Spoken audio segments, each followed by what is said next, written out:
Okay. Another thing that you want to keep in mind is when they have another transition sentence, when they say, based on my own experiences, I feel that Isaac really loves background images, okay? All right, like they're going to be talking about their own feelings on this topic.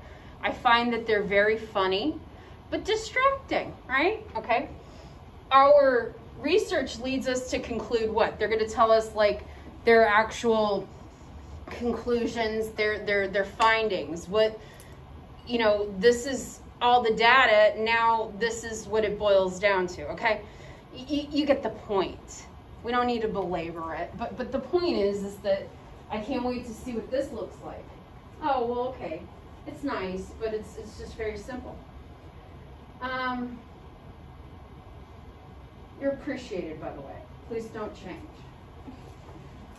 Anyways, back to this. Principal claims form from reasons and evidence. We need those in order to prove. Okay, so you need reasons and evidence in order to prove your claim. Okay, that's all this is basically saying. The principal claim is the main idea. It's the main reason you're here, to read this. What is this? This is why this piece exists, okay? This is why this piece of writing is here, okay? So, by the way, before you all leave, you're giving me $20. Because you're going to loan me $20. That's what you're going to do. It says you should loan me $20. It's just... You're going to give me back tomorrow, right? Sure, I guess. Maybe. Okay? 0% interest? Well, yeah. Interest is going to you, bro. Well, yeah, because the interest goes to the lender, not the... I get that back. So you should have taxed Give me like $20 back. 2% interest gets you a good 2 cents. I don't know what's 2%, 20. I would go with the 10%.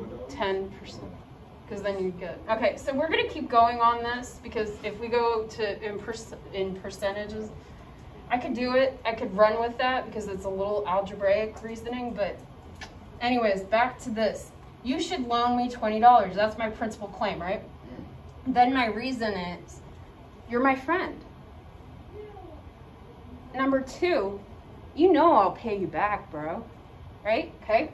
Well, I've got to explain my reasoning, right? My reasons are, you know, you're my friend. Well, how long have we been friends? Well, we've been friends for 5 years, right? You know my character. You know I'm good for it. Right? If I'm talking to my friend Sheila, you know, like I say, hey, like you owe, you know, I'll pay you back. You know I'm good for it. Like, right? And then I love this one. They go, evidence to support number two. They go, well, I paid Esmeralda back $5 that I ordered just yesterday, you know, right? But I need $20 from you today. I thought it was funny. Because it's like, well, here's my evidence to say that I will pay people back, basically. Okay, does that make sense? Like, I have a habit of paying people back. Do you see this? So reasoning, your reasons are like statements that say, yeah, there's evidence coming later. Oh, this is lovely. Okay, but in a very complex argument, an author may state bluntly their claim and then summarize the reasons that should lead the audience to accept the claim. For example, the U.S. tax code is overly complicated and can be replaced with something simpler and more effective, okay? So we get that, right? Like, there's nothing we need to really go. You know, it's just saying, like, taxes stink and they need to be fixed, right? Essentially, like, there's a simpler way to do this, okay? All right. They give the reasons. Number one, I will demonstrate first by exploring some of the needless complexities that you see in your own income tax forms. Okay, so they're saying, like, I'm going to walk you through your own income tax returns. Right, Isaac? I know you're walking him through your backgrounds right now, but, you know, there are other things to walk him through, okay? So that sounded wrong. Anyways, So I'll see for myself that my income tax returns suck. I'll see for myself how complex they are to do, okay? Number 2, I will compare our system of collecting income taxes to a much simpler and more effective system in 2 other countries. So basically, there's somewhere out in this world doing a better job of collecting income tax, right? I bet you there is. I have ADHD. Okay. Anyways, so the third reason, finally, I'm going to point out that there are income tax laws in New York, Arizona, and North Dakota to show that some of our own states have recognized the problem and have begun to explore solutions, okay? So basically, they're saying like, yeah, these reasons are here, but I'm going to give, the evidence is coming, right? It's coming. It's coming. I'm going to drop those facts. Okay. They're just getting weirder now. You realize you can't really shock me. I mean, you'll make me laugh, but like they're just getting weirder. What's he doing now? Okay, well that's borderline. Might have like licking you so. It's borderline. Okay, so Specify we're what gonna you're doing summarize there. fairly, and So we're gonna talk about fairly summarizing, because when you don't fairly summarize somebody, it can lead to a problem. Okay. Anything that goes. All right, like if I were to say that I like cheese, but only on my pizzas, okay? And then if Isaac were to go down the hall and tell Ms. Garrett, well, Ms. Groark likes cheese. Well, Ms. Garrett might go order me a bunch of, you know, like if she goes to order me lunch, like, you know, for a faculty Like thing. a whole wheel of cheese. Yes, right? But it's only because he should have really said she only likes cheese on pizzas, right? Like if you're gonna summarize something, right? Okay. Calvin. Very much. it's finna be us, bro. Okay, you need help. Change it. Put the cat on there. I think that he.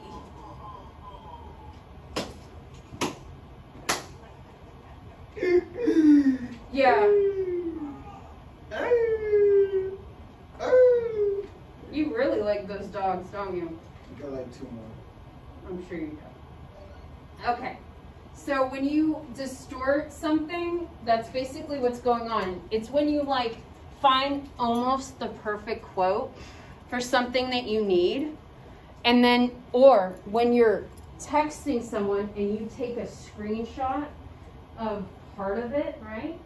And then you text it to somebody else, and they go, well, wow, they come off as a complete jerk. And you're like, well, no, well, wait.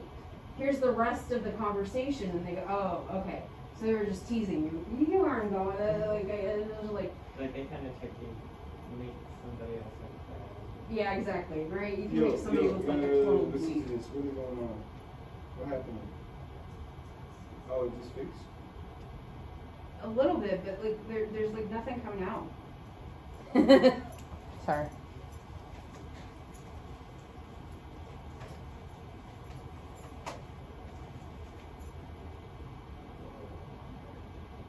Okay, you're very odd. Okay, so we're gonna look at this clip, okay? Jeb Bush is asked a question and he gives, okay, I know you like football, but bro. Okay. Oh, hey, I went to the opera. Where is this? Can you mute yourself so that I can do this? Yeah. I went to a, it's by the House of Blues downtown where they do like plays and opera. I went to go see Phantom of the Opera there, and there was like Ted Cruz or Oh. Ted Cruz, Zodiac Killer, whatever the fuck the guy that looks like, yeah. In town, Ted Cruz, Ted Cruz was there, and it was really fancy and very affluent, and I was the only ethnic kid there. Yeah, it was fun. That's cool. And that's like That's cool though. I mean, mean, like, the Fan of the Opera part's really cool. Isn't he the governor of Texas? Ted Cruz? Senator. Senator? What's the difference? Senators go to Washington, governor stays. If that helps. There's 2 senators in the House of Representatives. They serve in the House of Representatives. Does that help? Yeah. All right, so we're gonna look at this clip. But that's cool, Isaac. That's pretty cool.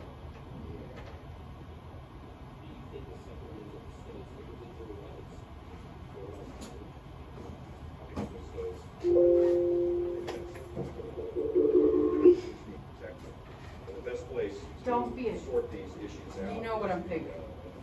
The federal government tries to create these one-size-fits-all rules, and it's, look, South Carolina is different than New York City. In Florida, when I was governor, I was the NRA Statesman of the Year when it was on my highlight reel where Charlton Heston gave me a gun on the stage in front of 15,000 people. That was pretty cool, to be honest with you. We have, in Florida, we believe that concealed weapons permits is a proper thing. We have 1.2 million concealed weapon holders, more than double the next state.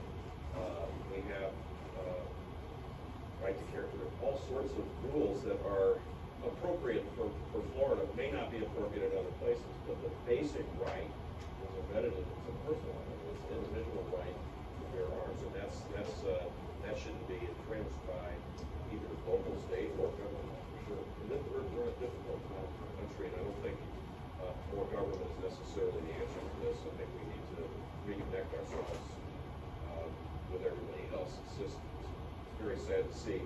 But I resist the notion, and I had this challenge as governor, because stuff happens. There's always a crisis, and the impulse is always to do something, and it's not necessarily the right thing to do.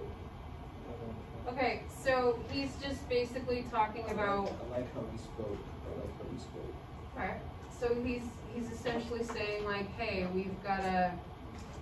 there's no one size fits all, right? Essentially, okay. But he does say there's stuff happens. Okay, well, let's look at what happens when somebody takes somebody out of, they don't quote the whole quote, okay? Let's go with that. Thank you, Mr. President. Back in July, you said that the gun issue has been the most frustrating of your presidency, and we certainly heard that frustration from you last night. So, in the last 15 months of your presidency, do you intend to do anything differently to get Congress to act or to do something about this gun violence problem? And I have to get you to respond to something that Jeb Bush just said. And to be fair to Governor Bush, I want to read it directly. Asked about the drive to take action in light of what happened in Oregon. He said, look, stuff happens. There's always a crisis, and the impulse is always to do something, and it's not always the right thing to do. How would you react to Governor Bush? I don't even think I have to react to that one. I think the American people should hear that and make their own judgments based on the fact that every couple of months we have a mass shooting. And in terms of, and they can decide whether they consider that stuff happening. In terms of what I can do, I've asked my team, as I have in the past, to scrub what kinds of authorities do we have to enforce the laws that we have in place more effectively to keep guns out of the hands of criminals. Are there additional actions that we can take that might prevent even a handful of these tragic deaths from taking place? But okay, so was he fairly quoted, Jeb Bush, was he fairly quoted? No, okay. Feel how you feel about the guy, I mean, like, in the topic in general, but the point being, like, we can't misquote people, okay? You know, it basically led President Obama to, you know, believe that Jeb Bush thought one thing, right? But the guy was just basically saying, like, No, it's not a one-size-fits-all, solution. Like everybody's gonna handle it slightly differently, right? Okay, all right. Well, that's fine, but like, I bet you, President Obama would have had a different response, right? Because it's not a true response. Does it make sense? Okay. So we're gonna keep going because we have a bit of time and I can probably cover what I want to cover, and then you have no homework. Yeah, I have the second Death Note Black edition. I do. I did. Oh. I don't think you did. Oh, that sucks. Oh, thanks for that. Anyway, I was hoping I did, because it's like, okay, so we're going to talk about differentiating between implicit and explicit arguments. Okay, so basically, when you imply something, it's like, okay, I hope that you have some knowledge already in your brains. Like if I'm talking about an argument like saying we need to raise the raise the minimum wage. That means that you already know what the minimum wage is, right? Like if we're raising it from what it we need to raise the minimum wage to $15 an hour. If I say that, that implies that you already know what the minimum wage is. Does that make sense? Right? That's kind of an implicit argument, okay? I don't have to lay out what it is in each state. I don't have to lay out what it is. You already know, okay? It's the same thing if I say, let's change the driving, age to 18. Well, you already know that it's 16. I'm not saying that we should, okay? Leave it, I don't know. I think we should leave it. I think that it's, just don't drive and do something stupid. Please be safe. What do you call something stupid? Under the influence. I think that's fair. You don't have to worry about that. I think that's fair though. I think that you would agree that's stupid. You know what I mean? Like, just don't do something stupid. Oh, don't drive don't drive and not pay attention. That sort of thing. It's just your judgment. Be safe. You guys aren't dumb. Okay? You guys are very smart people, and I'm not saying that to just pump sunshine up your butts. You guys can make a good decision. Just make good decisions. Wake up. Okay. Wake up. Oh, well, yeah, it's almost the end of the day though. So anyways, explicit arguments are when somebody like literally labels their claims. Like you remember the other thing we were looking at where they're like, first I'm gonna do this, next I'm gonna talk about this. That's when it's like a very explicit argument. It's when I go, look, this is hand sanitizer. This is a lamp. Okay. When you are summarizing an argument, you want to make sure you're explicitly doing it. You don't want to summarize something and have it implied, okay? I think that we are done for now, okay? So I'm going to stop all sorts of things, and I'm going to say that we're done for today because there's only like a few minutes left.